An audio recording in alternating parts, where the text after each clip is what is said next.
It's a huge victory for Sligo. But as I keep on saying, we've won absolutely nothing yet. We set our goals at the start of the season to get into a Connacht final. That's all we've done. We're there. Now we've got to wait and see who we got to face there. But yeah, it's a great victory for us. I suppose it shares memories of 2 or 3 years ago there. And refreshing memories of lads, you know, and towards the end there, possibly we thought there could have been a replay again, but thanks be to God we held on and got through anyways. Tony, you described this game earlier on as first half terrible, second half entertaining. So were you pleased or not?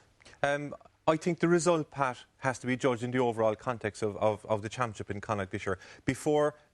When the draw was made at the start of the year, Mayo and Galway on one side, Roscommon, I'd say, were looking at it and said this is a great chance of getting into the Connacht final and a great chance of actually doing well. They were hugely disappointing today, Roscommon were. Apart from a goal before and after half-time, I think Sligo, they without doubt deserve to win this game. So did you enjoy the game? I enjoyed the second half when they got the scores. I thought overall the football was poor, the shooting was poor. But in fairness to Sligo, they never gave up. Their work rate was the same from the time the ball was thrown in. Pure, honest endeavour by every one of the players. And in the second half, they got some fantastic scores. Well, you've had a look at that work rate and endeavour in the first half.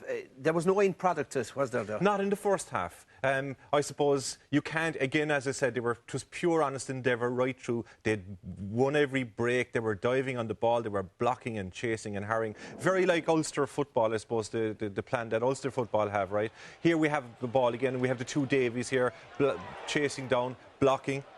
There's Paul McGovern coming in, blocking, not leaving any route out for Roscommon. So Roscommon actually couldn't clear the ball quite a lot of the times because of the harrying and the work rate that they had. Here's another example of it coming up along the wing. That's wing back Richard Dooher. Blocked down again. Jarheenan. And the ball, he missed some vital frees as well today for Roscommon. Frees that normally you'd expect them to get. Again, coming to the start or the end of the first half, they didn't get the result for their hard work quite a lot of the time. 4 points was a poor return, wasn't it? It was a poor return for the amount of possession they had, actually. And I know Sean Davy's been shown in these, but Sean Davy actually had a good game. I suppose it's unfortunate for him that we're showing that. OK, they turned it around in the second half. Absolutely, yeah. How did they turn it around? Their shots, they just got the scores, Pat. They dominated the game totally around the midfield. Eamon O'Hara had a very good game. A different game for Eamon at midfield, Pat. He wasn't surging forward. He was breaking the ball. He was winning ball and laying it off quite simply. Here we see them coming up along the field again. Fantastic run in here. This is Sean Davy again. It's like the Sean Davy show. And a quick ball over the bar. Here they are coming up along. Good tackling by Roscommon. Not making it easy for them. Brian Kern cuts inside. Good game again. Got a couple of good points in the second half. And that's as good a point as you'll see anywhere today in any championship game.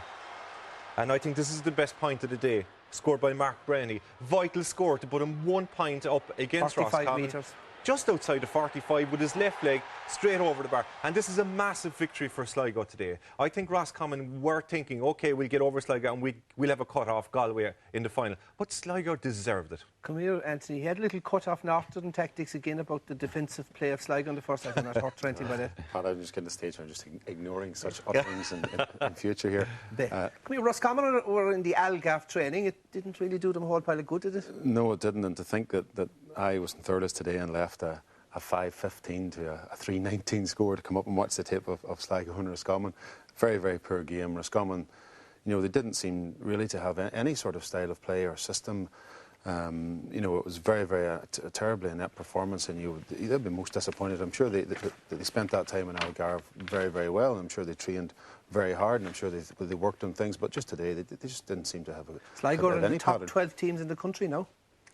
Well, Sligo played well, and you had Eamon O'Hara, as Tony said, massive performance from him. But their half-forward line for me was the best part of their side. Briefly, have they a chance, lads, in the Connacht final against either Leitrim or Galway? Well, they have a chance, but you know it's going to take a significant improvement. They kicked Sean Davies, as you said, had a good game, but kicked 6 bad ways. But you still have to fancy Galway to win Connacht at this stage. Or Leitrim. OK, right. So last.